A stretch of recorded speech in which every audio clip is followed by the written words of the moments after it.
From every strand on the line of your reel, to the rods, to the anglers, to the lures on the end of your hook, let's talk about those big bass here on Co-Angler's Corner with your hosts, Rob Welch and John Stoudinger.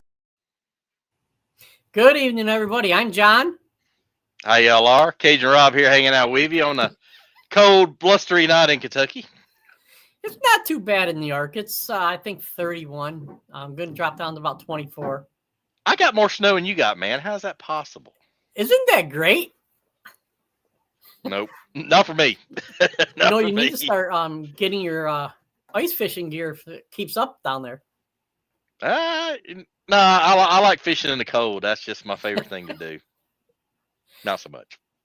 All right, folks. Well, we both know you're not here for us.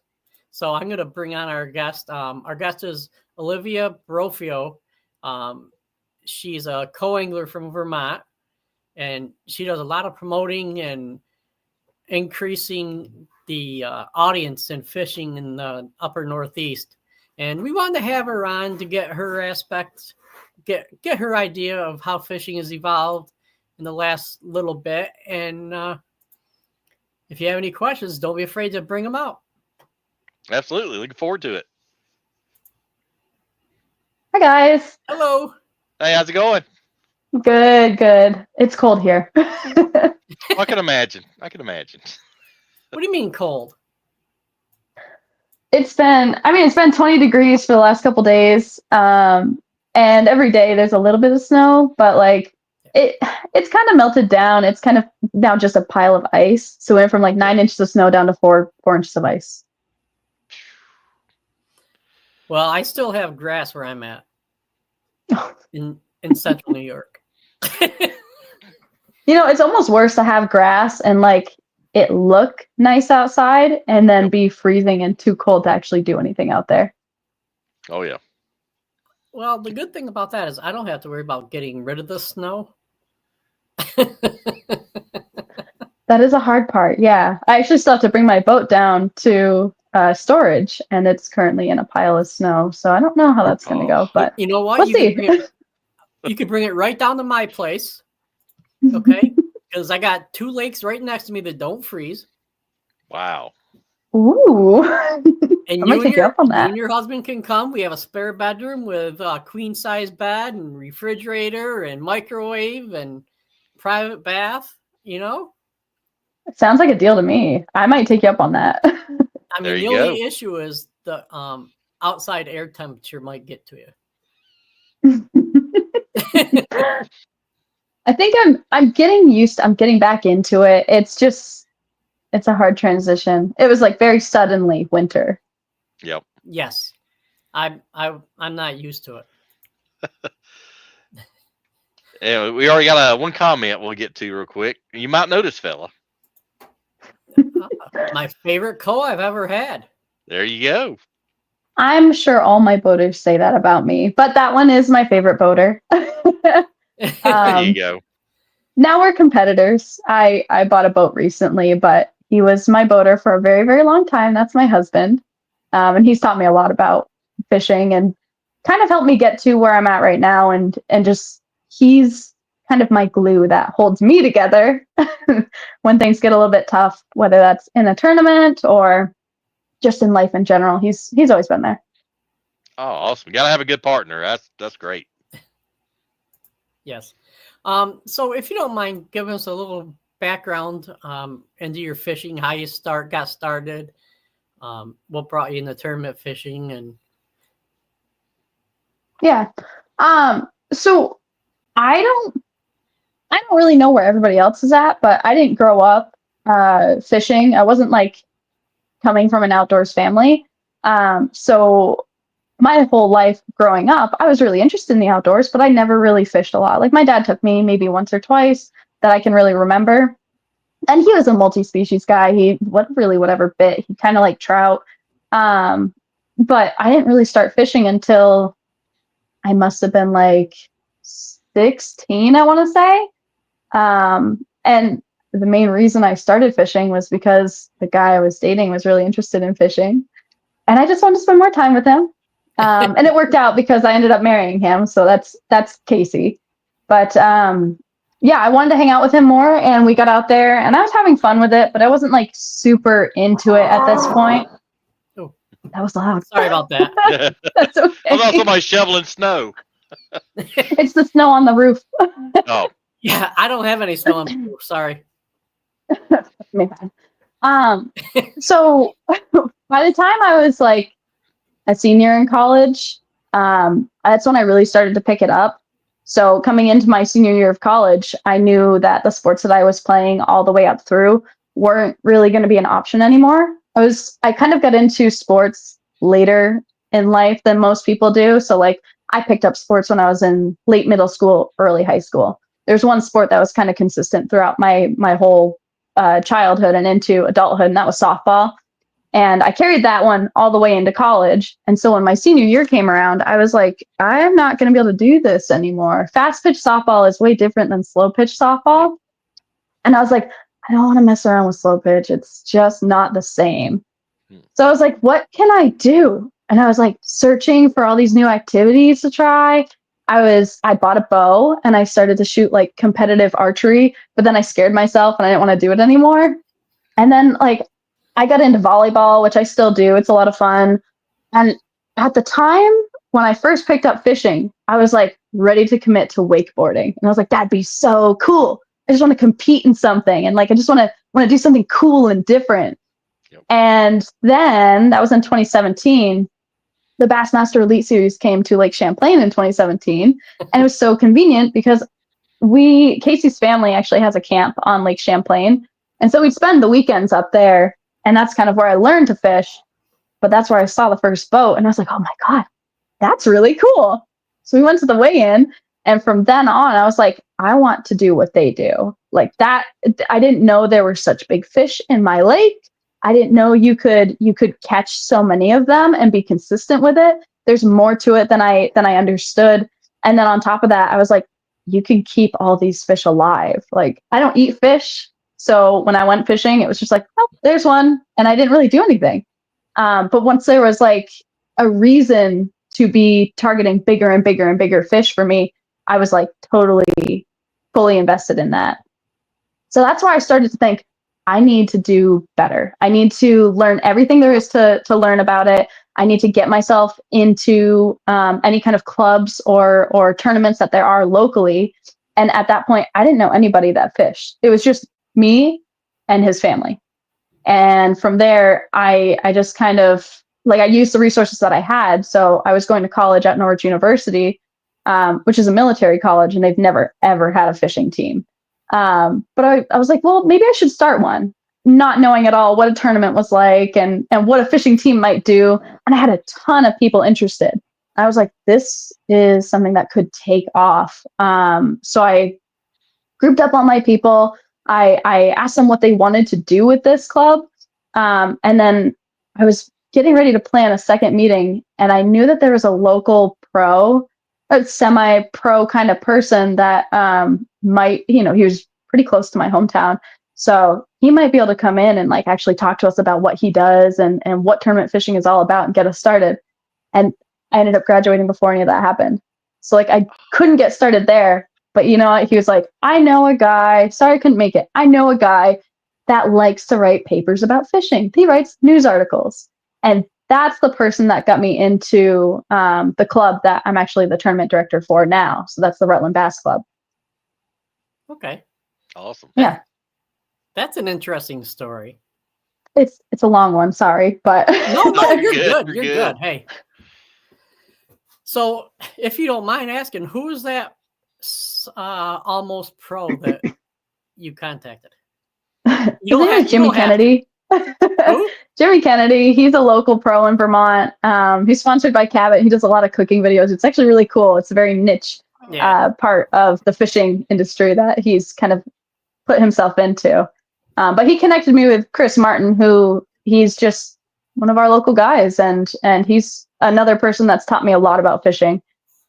He's a big reason I'm as far into tournament fishing as I am right now. Okay. Cool.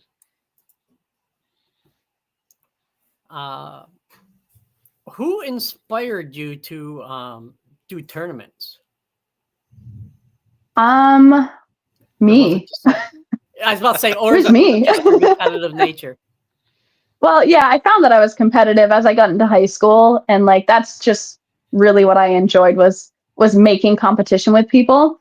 And then I found out that you can do fishing and compete, and I was like, this is perfect. I'm going to make these two things work together. And I kind of learned a little bit more about how to tournament fish. And I'm still, I mean, every time you fish, you should be learning something new every single time. But I really strive to learn a lot every time I went out. And with every tournament, the way that our club works is it's a team tournament, but it's random pairs. And my goal every time was you go out there and you watch your person that you're with. You kind of understand what they're throwing, how they're working it, what works, what doesn't. What doesn't work actually is a huge thing that you learn too. That's like, okay, maybe I shouldn't do that, or I'm doing that. I've been doing that. Yes. I find myself watching my boater more than fishing most of the time, or paying attention to what's going on. You know, especially if you're behind a professional, a true professional. Yeah. You know, you sit there and you want to watch them and what they're doing and how they're doing it. And but no, that's like we talked before. Before we went live, you being a marshal was a great thing.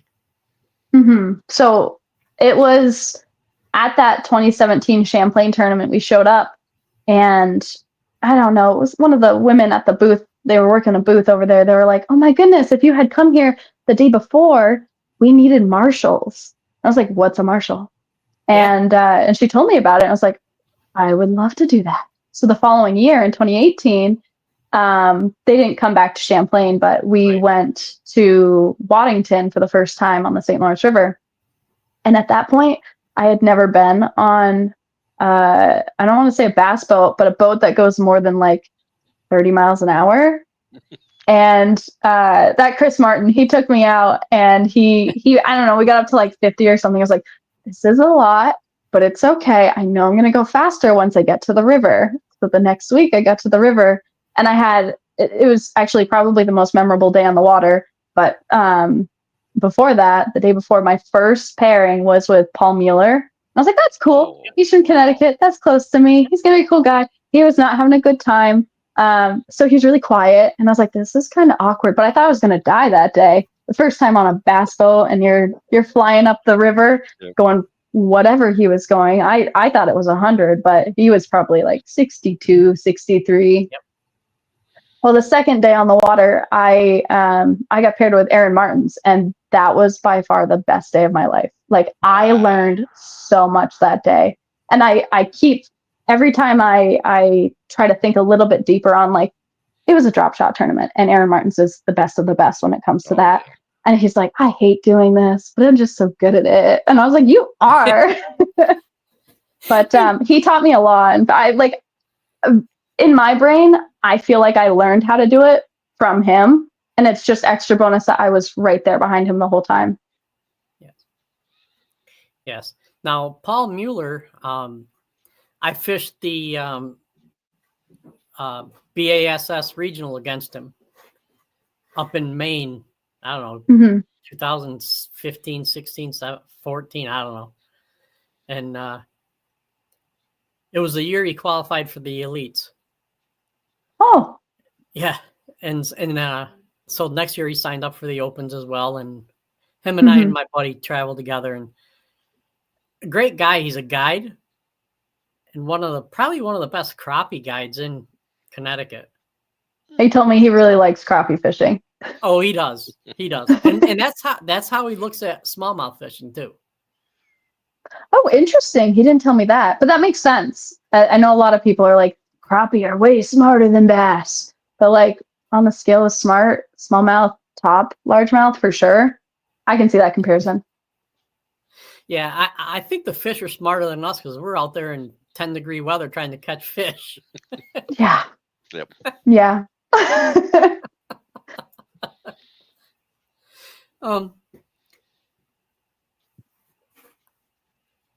What's been your proudest moment or achievement so far as a tournament angler? I don't know. There's a lot of little things that I'm super proud of, and it's just like each year I look back and I think about all the progress that I've made from the prior year. Like I look at what I thought I knew last year, this year, and I feel like I've come so far from year to year. But this year was actually the greatest because I bought a boat. I didn't know that was like really an option for me. My husband was looking to buy a boat. I think this was 3 years ago now, and he finally got his boat, and I was like, when am I going to get to drive it? And he's like, you can drive it, you just don't know how to yet. And so he taught me how to drive it. And I was like, when can I take it out by myself? And he's like, you can get your own boat. And I was like, oh my God, my world just like totally expanded right there. I was like, I can get my own boat. And so this year I did. It's been a long time coming. I spent the last 2 years really trying to plan it and figure out what it is that I need and what I want, because I am new to the boating.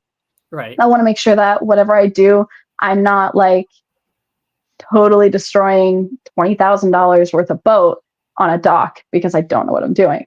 And this boat has actually, it's taught me a lot, and I haven't dinged it up too bad, and I'm really happy about that. But I think I'm most proud that I was able to make that happen, because I think there's a lot of women out there who might not even know that this is a possibility for them to take that next step if you're really interested in it. It's an option, and it's totally doable. Absolutely. And being a co, you get to ride with so many boaters and see how they do things, how they set up their boat. You get all these different brands. You'll say, well, I like this one because of this. I like this one because of this. Mm-hmm. I don't like that. So I think it's a golden opportunity to learn how to be a boater and what you like about certain features on the boats. So that's great. Yeah. That and how to drive a boat. Like being now in the driver's seat, I realized what so many people were doing right and wrong.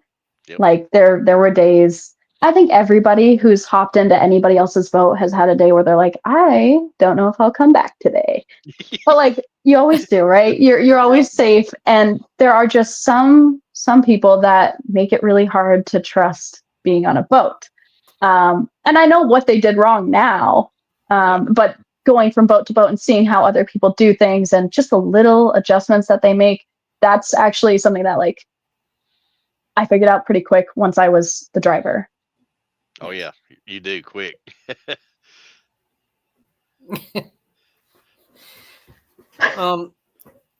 I can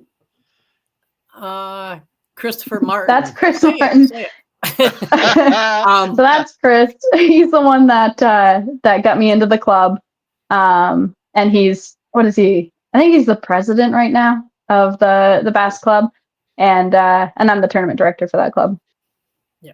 Oh, cool. It is the largest one in Vermont. I think it's the only one in Vermont. Oh wow. Now, do you the know largest Bassmaster Associated Club? Do you and your husband know Russell Phillips?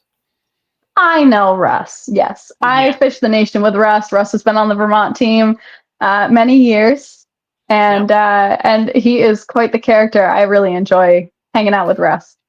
Yeah, if he's probably not watching tonight because he's old and bedtime and stuff like that. But tell him that my wife sent you some cookies and see his reaction.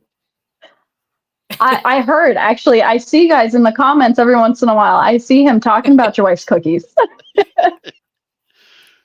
I tried to talk him into fishing because he had a bad accident a couple of years ago, and trying to get him back into tournament fishing. And I'm like, dude, you need to come to Champlain for the Toyota series.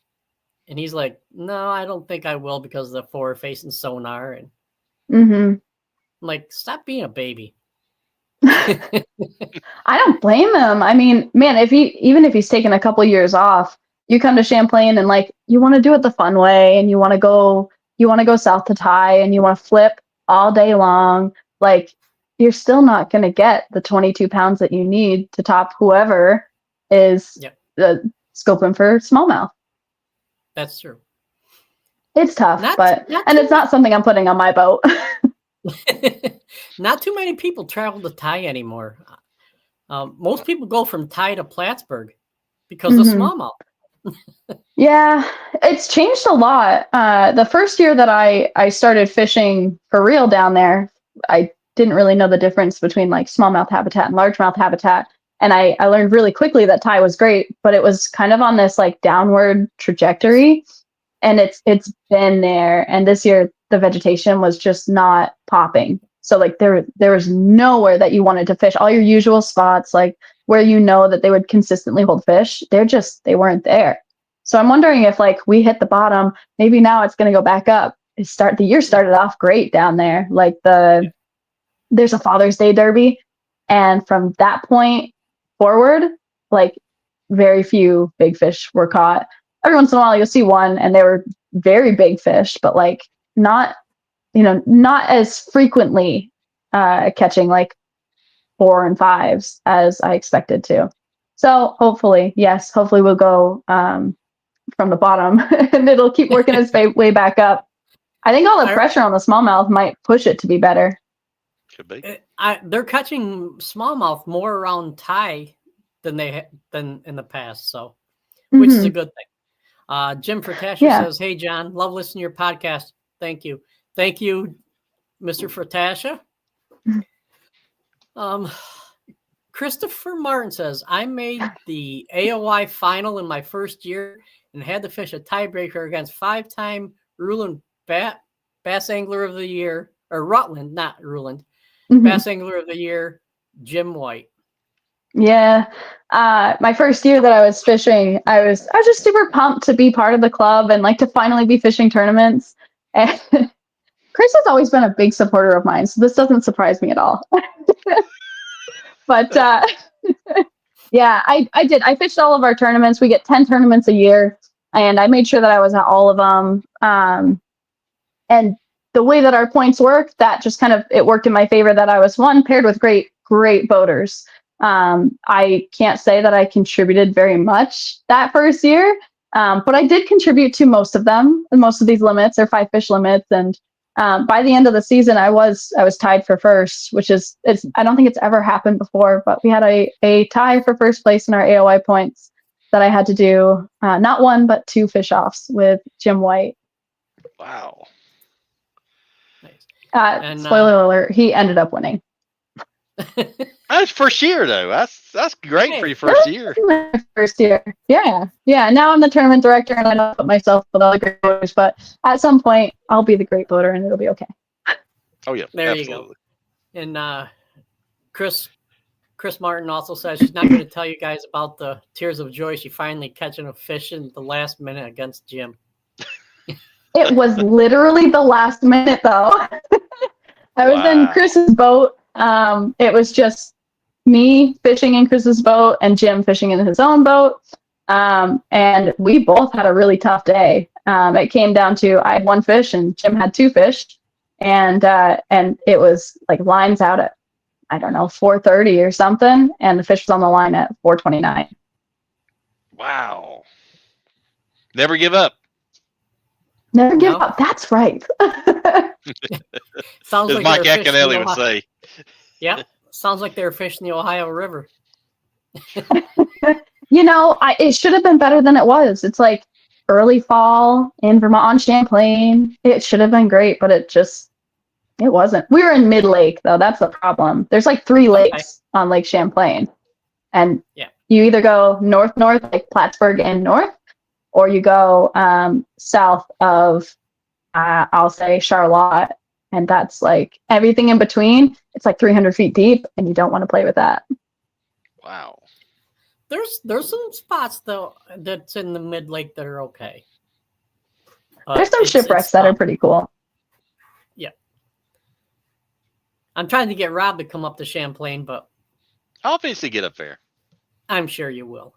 You have to. It's one of the top 10 best bass fisheries in the world. Oh yeah, country. it's I'm on the not bucket sure, list. but it always makes It's sense. oh yeah, it's up there. Speaking of bass lakes, what's your favorite lake to fish or body of water? Well, right now it's the one down the road because it made me very happy earlier this year. But it's probably forever will be Lake Champlain. I've hit Erie and the St. Lawrence River. I went down to the Potomac River and a bunch of small ponds here and there throughout Vermont. But Lake Champlain is always going to be like the place where I learned it. And there's just so much you can do here. Like there's so many different ways that you can fish, and you're almost always going to have success, which helps you learn. Absolutely. What did you think of the Potomac? I was surprised at how not clear and not clean it was. That disappointed me, but I kind of equated it in my brain to fishing down in the Thai area, and the only thing that was like the learning curve there was the tide. So that was a tough one to figure out. But on the back of the boat, I think I caught a limit each day. They're just small fish down there. It's weird because you don't usually get the quantity or quality of bites you do up here. Mm-hmm. So. Yeah, and I found that especially down there, and I think I don't know, I'm not well traveled, but I think that can be the case for a lot of places south of here. Yes. The Ohio River is like the kingdom of 8 and 10-inch fish.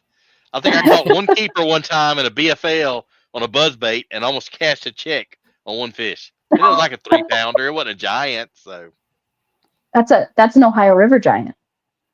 yeah, that is there. And the pattern there is funny. They race like boat dock to boat dock and try to catch what we call the retreads, like the fish they release. Mm-hmm. So it's a race to boat dock to boat dock. I thought it was weird, but and it's funny. I have friends on the St. Lawrence who throw back 4-pounders. Yeah. Oh yeah. Yeah. Well, they're all like around 4.5 to 5.5 pounds. So 4-pounders, it's just a little below what you want.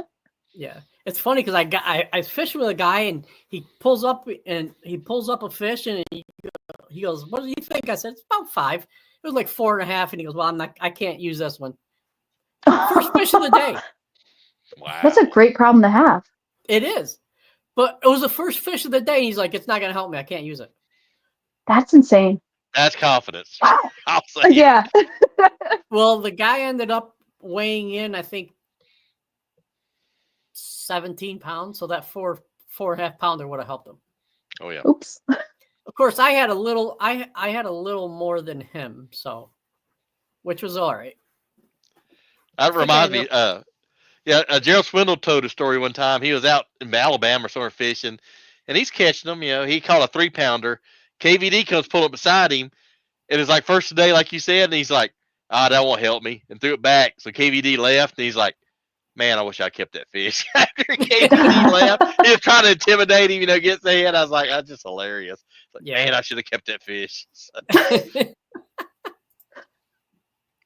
And there's our good buddy checking in. Travis, what's up, Travis?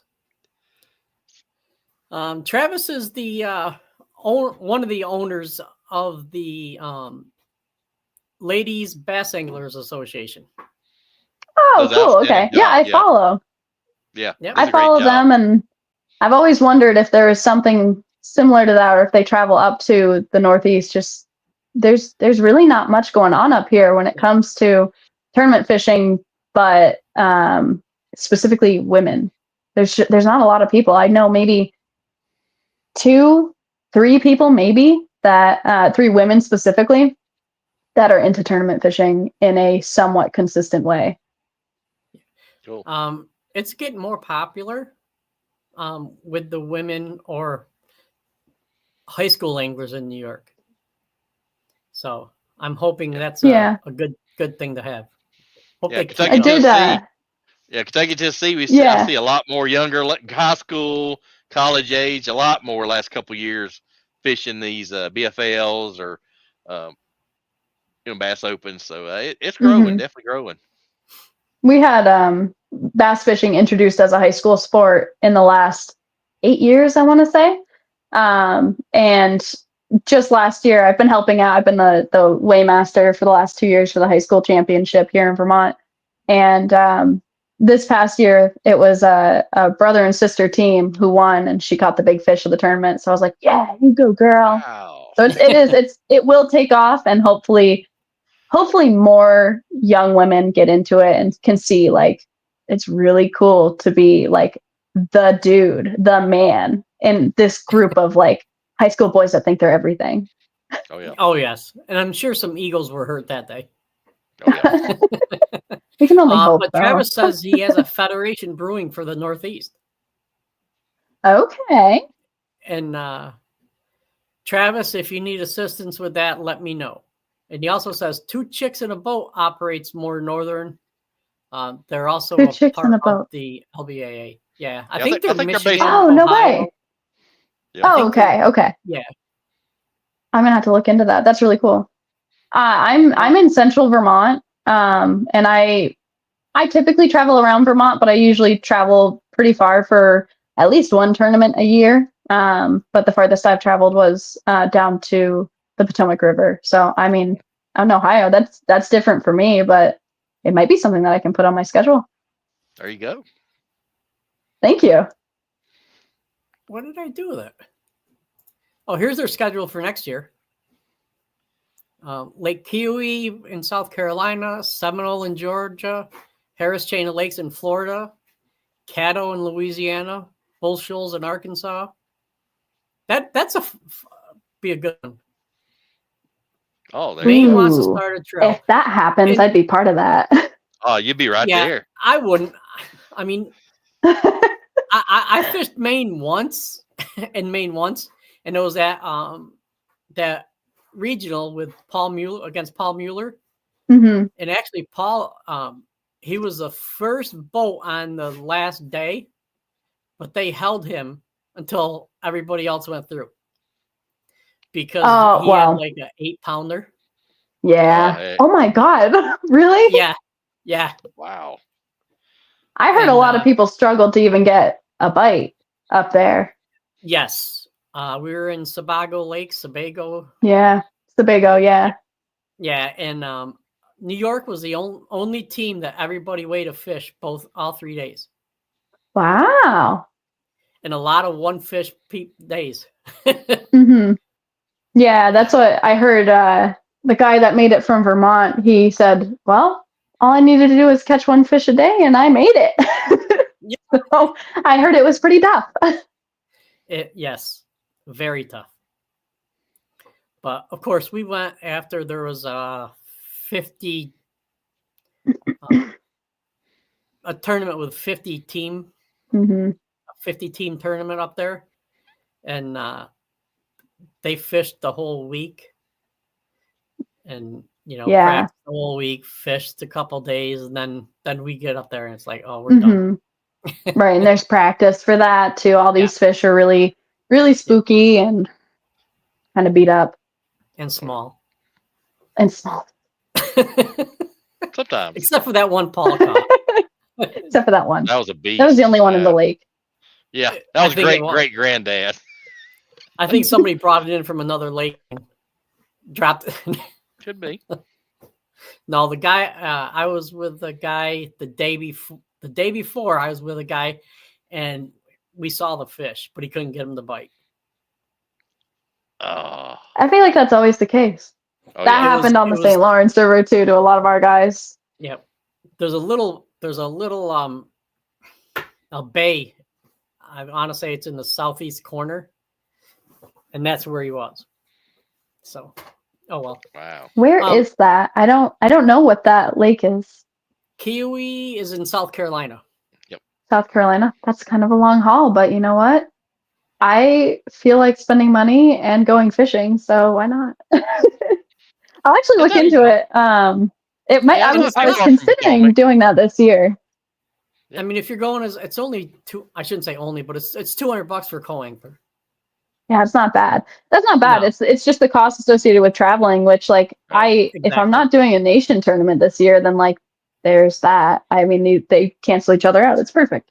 But yeah, I was considering it last year. I was really looking into trying to find like a women's club here, and I was like, well, maybe I should just like sign up for one or two of the LBAA ones and get myself at least in that kind of community. It's not something I'm familiar with, so it'd be really cool to be part of that and just see where I'm at and hang out with a bunch of wicked cool ladies.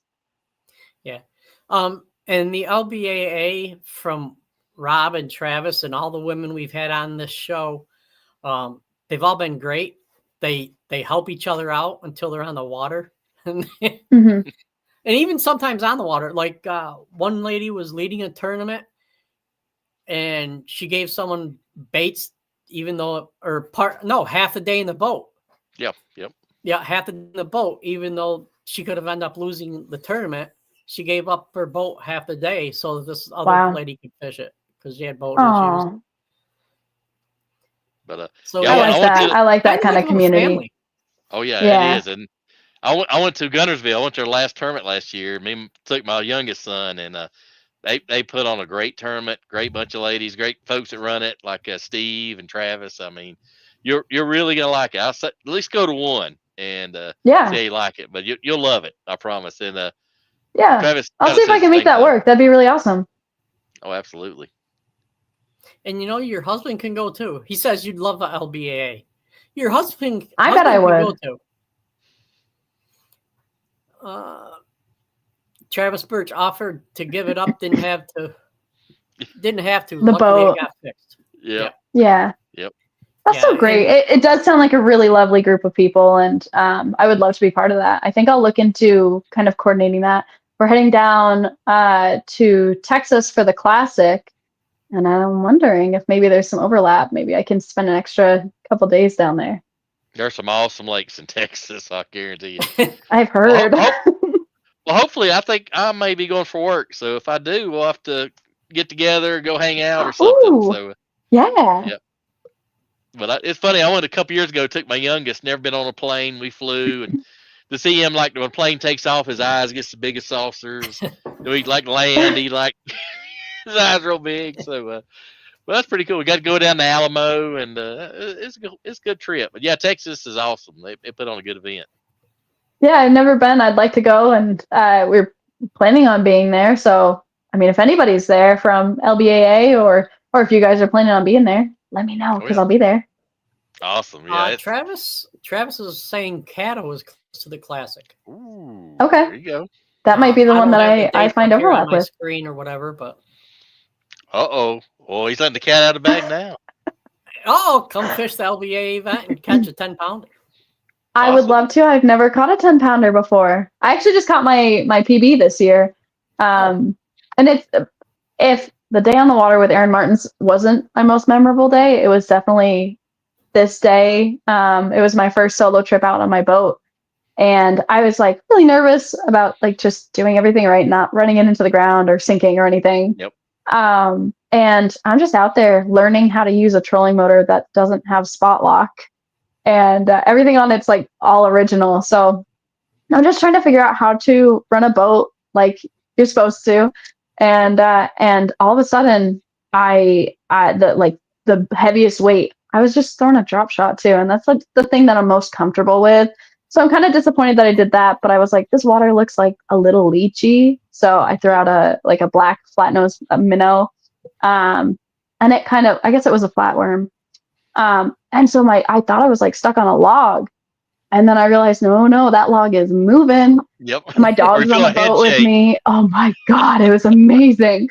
Well, first of all, I was in a pond that was like really close to my house. I usually drive an hour and a half to get to the ramp. Chris is right. It was a mud hole. That's all this pond is. I was just trying to learn how to drive my boat. So, I'm fighting this fish, and my dog, every time I take my dog with me, he gets so excited when he sees a fish in the water and when we throw the fish back. He doesn't care when it's like up on the deck and in our hands, but he gets so excited, and he doesn't know this boat. Neither do I. It's all brand new. And he's up on the rail, and he slips right into the water.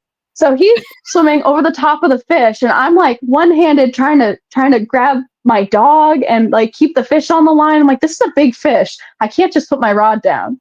My dog's like swimming around back and forth. He doesn't know how to get back in the boat. Oh I'm like, oh my God, this is chaos. Yep. So I grab my dog, I reel him up onto the deck, and then I'm like, oh my God, the fish is still on. So I reel this fish in. My dog's still like he's shaking out. He's like, I'm all wet suddenly. So I work on landing the fish, and I'm like, this is really light line. Like, this is a big fish. I have no idea what my dog did to the line. And I finally get the fish, and I'm like, this thing is huge. And so, like, I throw it in my live well. My live well's not working. I was like, oh my God. Oh no. So I put it in the water, let it breathe a little bit, and I get my scale working and everything, and I put it on the scale. And I have not put a bigger fish on a scale, but I also don't think I've landed a bigger fish. It ended up being 5.77 pounds out of just a mud puddle down the road, which is outstanding to me. It's tough around here for as often as we go and where we go. We haven't run into like a lot of 6-pounders, and that is the closest I've been. So that was like the best day on the water. Everybody was fine. I was fine. My dog was fine. The fish went back, and I think it was fine. And it made for good memories. That's even better. Yes, absolutely. Yes. I wish I had a camera going at that time because it was just like complete chaos.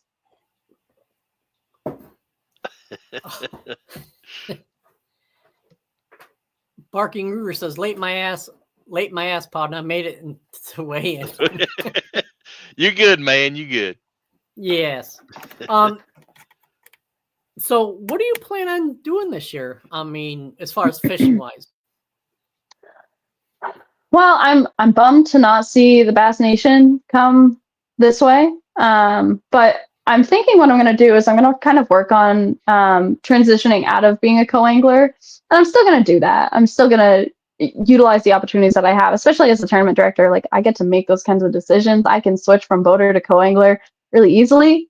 But I'm going to fish all of our club tournaments. I'm going to try to do as many of them as I can as a boater, so I can kind of round out like my decision making and my confidence with that.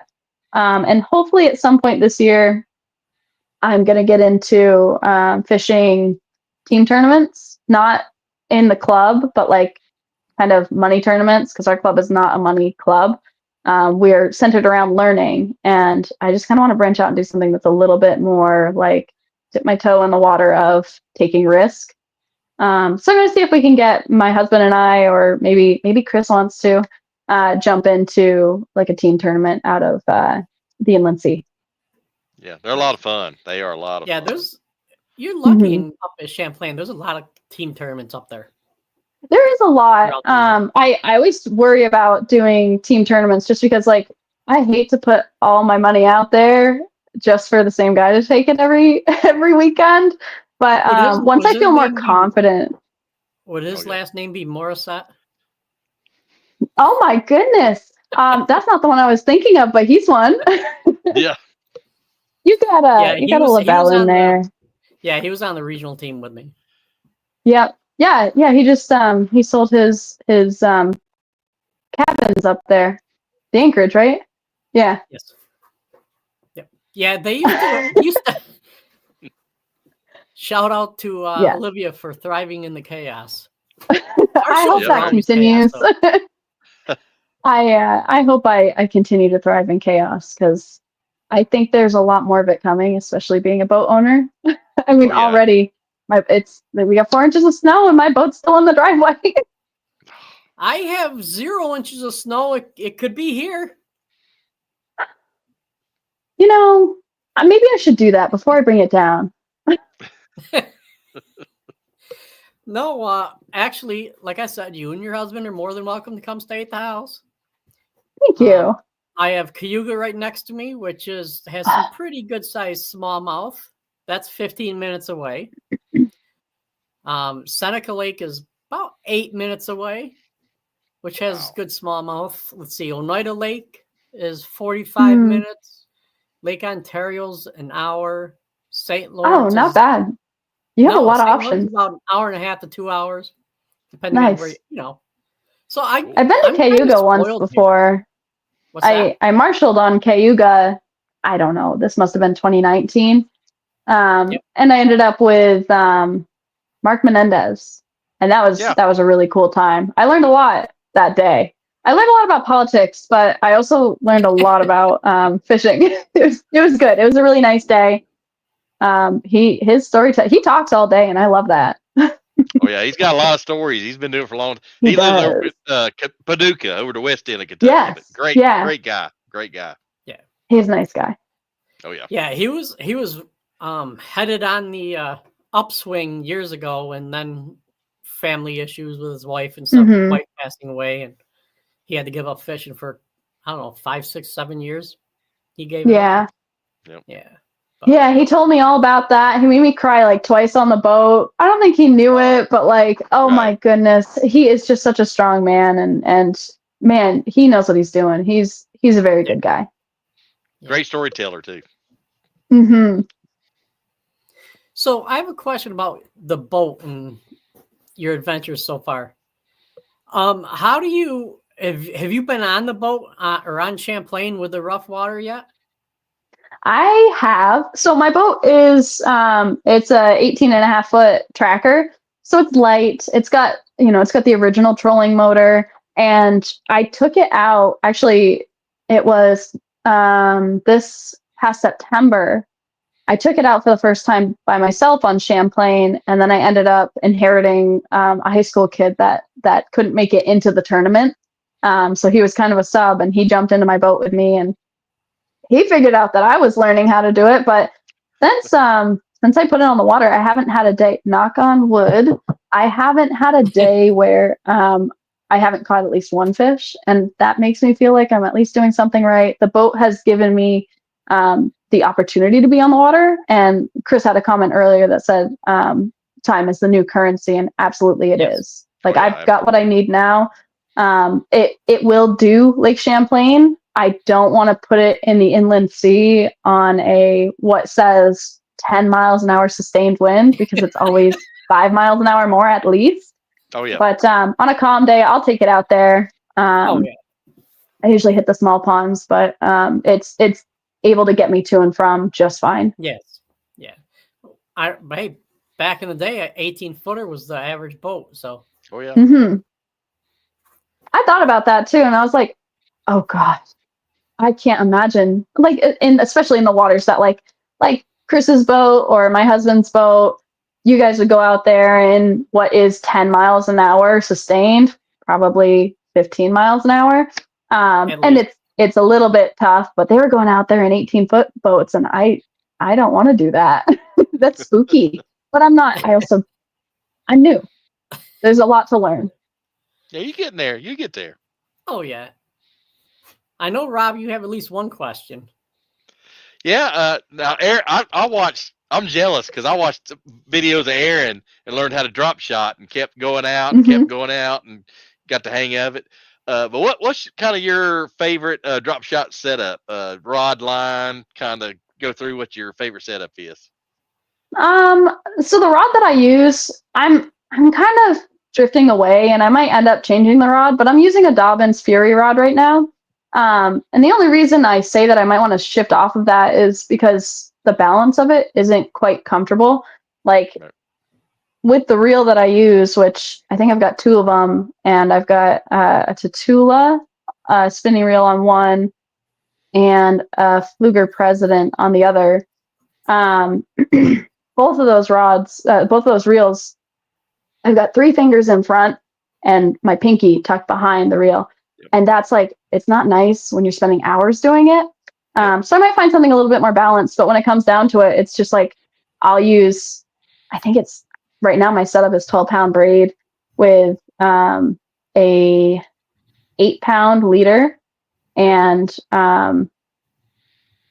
gosh, what else? Oh, the thing that I learned from Aaron was I don't nose hook my baits. So like if I'm using a flatworm, or I like the flat nose minnows too. He did what he called a gill hook, And it's just a little further back. Yep. Yeah. The gilly. Yeah. Yeah. So I was like, oh, that's the only way to do this. So that's the way I've had the most success. Every once in a while, if I'm like not getting bit well, I will put the hook a little bit closer to the nose. But like he explained it to me, he's like, these fish, I mean, you got a bait that's this long, and if the hook is just on the itty bitty tip of the nose, makes more sense to put a little bit further back. You're definitely going to get that fish. And I was like, okay. So that's what I've been doing the whole time. Yeah. Now he I've used never to done do it. like a wacky, like do it wacky. Yeah. And I do that sometimes when they won't bite a straight tail like that. I'll wacky it Mhm. and get bites. It's weird. They like one or the other sometimes. Yeah. Yeah, you put it in a weird place sometimes, and it's just like either the right balance or how much it moves or how little it moves. There's a lot to it. And I do it without forward facing sonar, and that's what I watched Aaron do too. He didn't have that year, he didn't have any forward facing sonar. He just did the drift. And I learned how to do that. And that's really where I had most of my success from the back of the boat too. Oh yeah. Yeah. I've had a boater at Dale Hollow one time, young guy, and he was throwing, I think, a crankbait, and I was just dragging a drop shot behind him. And by the time I got 5 or 6 fish, he's finally said, "What are you doing back there?" And he's like, "Well, show me how to do it." And I showed him how to do it in 5 minutes, and he started catching them. I thought it was great. I Yeah. still run into him at tournaments, and but yeah, it was a pretty cool day. It's always nice when like it's just so simple, right? And I feel like Yep. such a dork, like always throwing a drop shot, but it works. It It won't catches stop them. working. Yeah, it catches them small and big. I mean, everything. It's Right. like a seam net almost. I mean, Yeah. it's Yeah. Yeah. It's like the year I won the New York Federation Angler of the Year. Most of my fish were on a drop shot. Yep. And one guy's like, "You're gonna have to figure out how to catch it some other way." This is after the second tournament, and so the third tournament, I caught a couple on an Alabama rig, and the rest of them on a drop shot. hmm I mean, it just works. If it works, oh why yeah, change? it does. Exactly. I know. I have such a hard time branching out because it's like, but I just want to catch one right now. And then like you catch the one and you're like, well, let's just keep on doing this because it's working. Yeah, I keep saying the same thing about crankbaits. I mean, I only have about 150 of them, and I probably don't make 10 casts a year with a crankbait. So That's it. Like I always want a crankbait to work, and I just don't give it the time of day. But what I Yes. did actually, I had a lot of success this year with spinner baits. Yep. Spinner baits were fun for a while. Yeah, they are. And it seems like chatterbaits got real popular, and spinnerbaits kind of went away, and now they've kind of flip flopped. Yes. But yeah, one thing I've done on last year, I did on drop shot. I actually like kind of flip and pitch it shallow, and I done really well on that, pitching around. Yeah. So, Yeah. Do you do like a heavy setup, like kind of Texas rigged? now I do a spinning rod, and it seems like it when spinning rod, I just kind of pitch it, but it goes so much easier. It's a little harder to be accurate, but it really works. Right. I had some success this year in shallower water. Dragging behind a guy who was using a jig.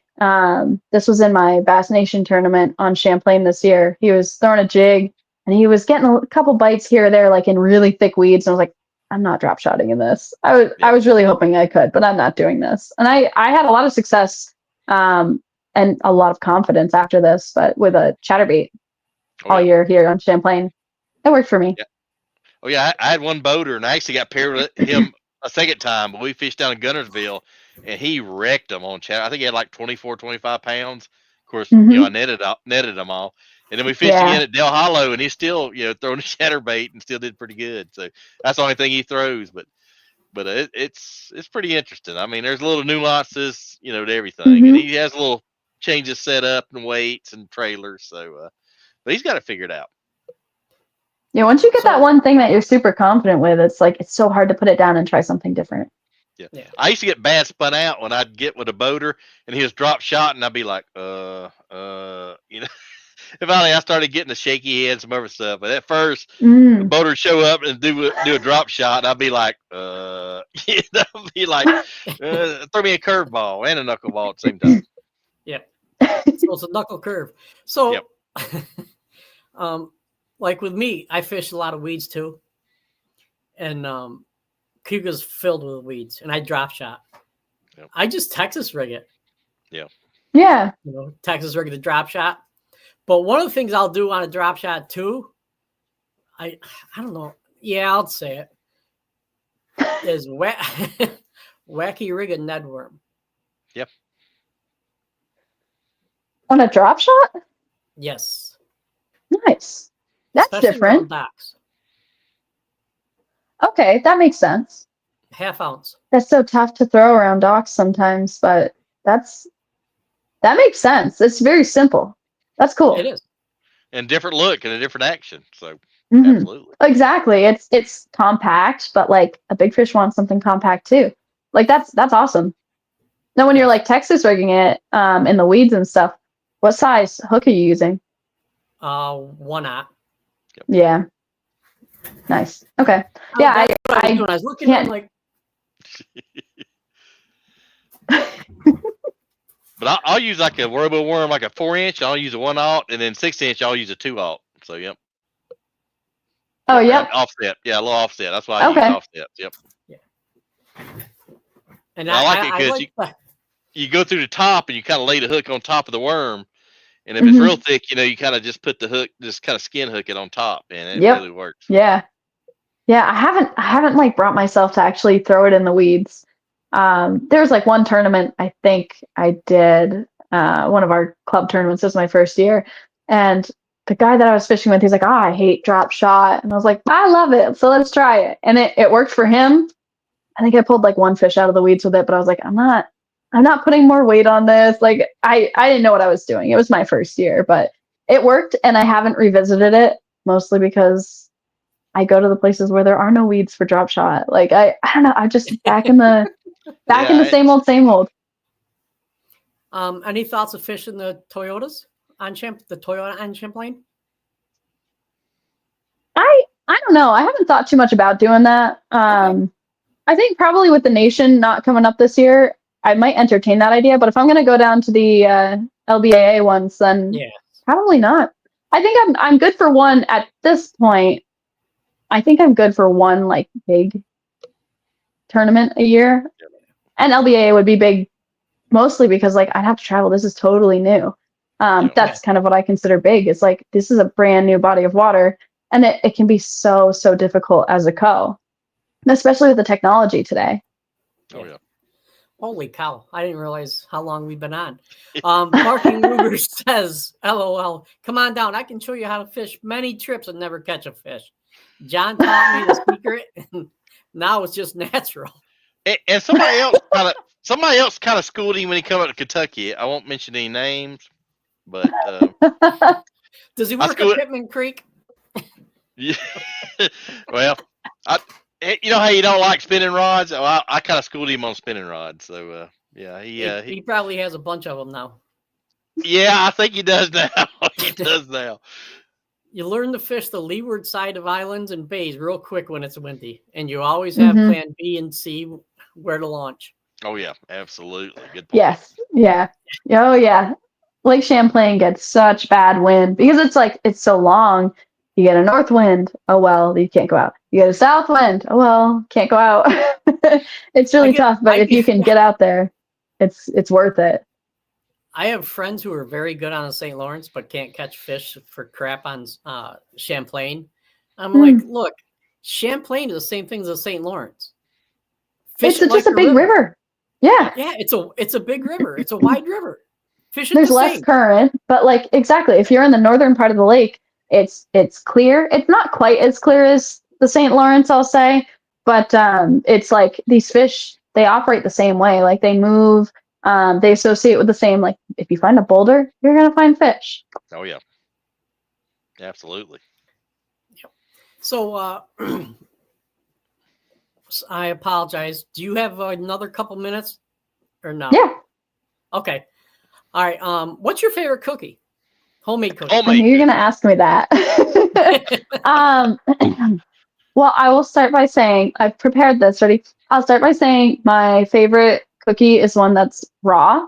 I'm a cookie dough kind of person, but if I have to eat a baked cookie, it's probably going to be a sugar cookie or like a filled cookie. I like filled cookies. They're awesome. Yeah, sugar.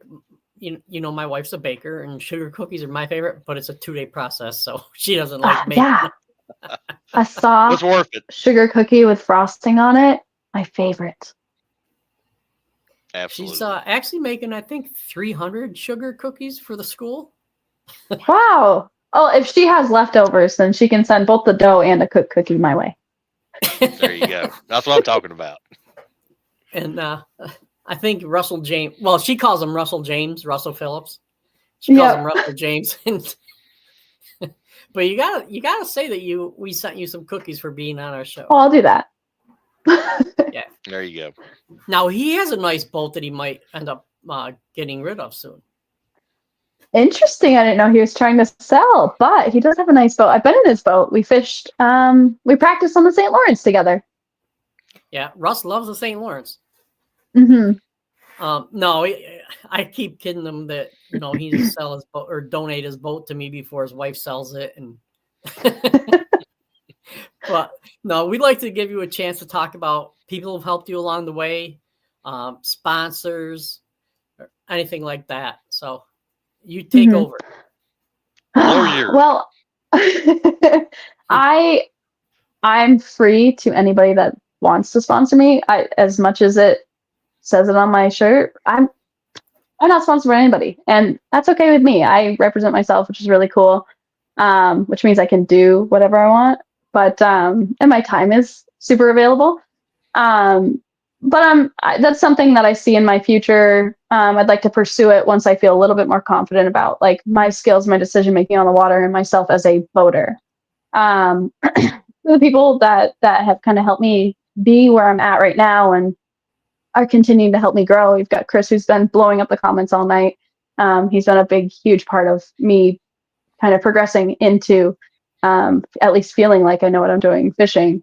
My husband's been there the whole time, and since we were 15 years old, all the way up to now, he's been teaching me how to fish. He and his family have done that for me, and I have a lot of people in my life that are just like super huge supporters. It's not typical. Like what I am interested in is not typical for the people that I know. Like the women in my life and the girls that I knew growing up, none of them are interested in what I do. But all the people in my circle are super supportive, and they think it's really cool that I'm doing this, that I'm passionate about something like this. And even though they don't fully understand, like my mom, she might not fully understand it. She has been trying so hard to be like on par with all the right words, and she's just a huge supporter of mine. Yeah, awesome. I hear my dad every once in a while. One of my coworkers at work, they'll tell me, "Oh, I stopped in. I saw your dad. He was bragging about you and how you doing with fishing." And I think that's like the coolest thing because it's not some like nobody in my family is doing this. It's very cool. But we got Jim White. He is, yeah, and I appreciate that. It's nice to see and hear that. Jim White is somebody that Chris mentioned, and he's been kind of a really great teacher since I started in the club. And I have so many experiences with all these people that I jump in the boat with. Like as a co-angler, every single one of my encounters with an angler, whether that's a really, really negative experience, which doesn't happen very often, or it's like the most memorable experience of my life, everything ends up being useful, and in some way it supports me. Like my thing is I always want to leave a day on the water having learned something and take something away from it, or at least use that experience to make better decisions on the next day on the water. And there's a lot of people that I owe that to, but too many to list, really. Oh, absolutely. Awesome. Jen Nolan says, amazing show tonight. Yes. Thank you, Jen. Thank you. Come fish the LBA with us. I would love to. I'm going to see if I can make that work. I'm going to look at the schedule and look at my schedule and see if maybe I can get myself into one of those. You guys have kind of sold me on it. I like it. Jen Nolan also says, super proud of you for this. Love your passion. There you go. Oh, thank you. And I say this almost every week, but all of our female guests get more views and show more passion than the men do. Oh, yeah. You know, Which is before we were getting on here, I was actually talking with one of my one of the boaters that I had in the Bass Nation this year, and I was like, I don't know, I'm kind of nervous, and he says, you don't need to be nervous. Like, you are one of the most real people that I've met in the fishing industry, and people are gonna like you for you. I'm like, you know what, that's right. And I do realize that when I watch your guys' podcast, like I see all these women and they're just so real. Like Yeah. there's no ego associated with this. There's no like competition and I'm better than you. It's all just like real, supportive, and there for what's important. And every time you do one, like me and John, when we first started out, we was kind of shy and awkward. But every time you do one, it gets easier and easier, and you get Right. more at peace with it. So just keep doing what Right. you're doing. And there's Thank a lady you. you may know. Yep, that's my sister-in-law. Thank you. now, She also Rob, to fishes. be honest, She's into it. Oh when we wow! first started out, we where's there's no one Uh, finger salute emoji. I think he's mocking you. I think he's going like this. Yeah, I think so. But no, it's been a pleasure. I appreciate you coming on. Your like your realness, you know. It's not like you're doing a show, putting up a show Yeah. or anything like that. You know, and the women don't. You could tell the difference between somebody who's going through the motions and other over someone who is doing it with passion. And because I'm going to fish the Toyotas this year, and I hope. I'm going to take a week, and my wife and I may go to Vermont. She may or may not want to visit the King Arthur Flower Factory and Ben and Wonderful Jerry's place. again. Hey, that's right where I live. You guys should, if you're down this way, let me know. I'll Will come do. and we'll get lunch or something. Definitely. Jen Nolan, Cajun Rob has no issues on social stages. Thank you, dear. Appreciate that. It's been a long travel. I was shy and bashful as heck in high school and growing up. So it's Really? been oh yeah, bad. It's been I was the same way too. I mean, once you start doing it, it flows easier. You feel more comfortable. What I do for work now is, I take care of fish for work actually, but I also do educating. And so, like the first time I stood up in front of a group of guests, it was scary. But now it flows and it's very easy to talk to people. So it's just different through a camera. So you've got this nailed down. You've been doing it a while. Both of you do it very well. Thank you. Well, plus talking about fishing like you, it's something you're passionate about and you love. So it's easier when you know and love something. It's just so much easier. So I have learned that. Exactly. I got thrown But I thank you. talking, but yeah, we'll talk again and have you on, and maybe Casey if he's polite enough. Because he would love to do that. He's at hockey tonight, but he would love to come on. But I thank you guys so much. Your kind words and your time. Thank you for the opportunity. It's so nice to talk. It's so nice to talk to fishing people about fishing. Oh, absolutely. Jen has a last question. Got to know what your day job is. I work at a family science center / aquarium, and I take care of native collection of fish to Vermont, as well as turtles and frogs and snakes and salamanders. It's all just animal care and education. It's very cool what I do. I'm very lucky to get to do that. Awesome gig. You want to trade? Let me know if you're still willing to do that once like the snakes poop or the fish tanks need to be rebuilt. It can be a little bit. It's not all glamour. It's not all glamour. Well, that's it. It's a lot of poop, really. Oh yeah. Part of the gig. It is. It's with every job. It has its goods and bads. Oh yeah. So, all right, Olivia. Well, thank you very much for coming on. Take care. And thank you so much. Enjoy. Of course, you guys have a good winter. All right, good luck in Tot Lines next year. Thanks. Yes, thank you. See ya. All right, see ya. Wow, she knocked it out of the park, dude. Dude, I could sit and talk to her. I could talk to her all day. Oh yeah, absolutely. So, well, I think Al's going to be a little upset with us, but it's well worth it. Oh yeah, I think he won't complain. No. So, Anything else you got?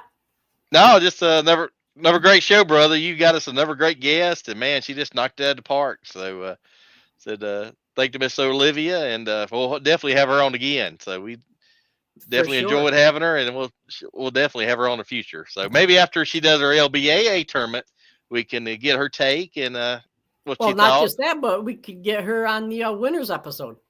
Absolutely. So, all right, everybody, you take care, be safe, enjoy the night. Oh, tomorrow we have Derek Brundle on to talk about his fishing and his life, I guess. Oh yeah, absolutely. I'm sure we'll get some odd questions to throw out to him. So. Oh yeah, we always do. So what's Ozzy say? We love you all. All right. Take care, everybody. Peace.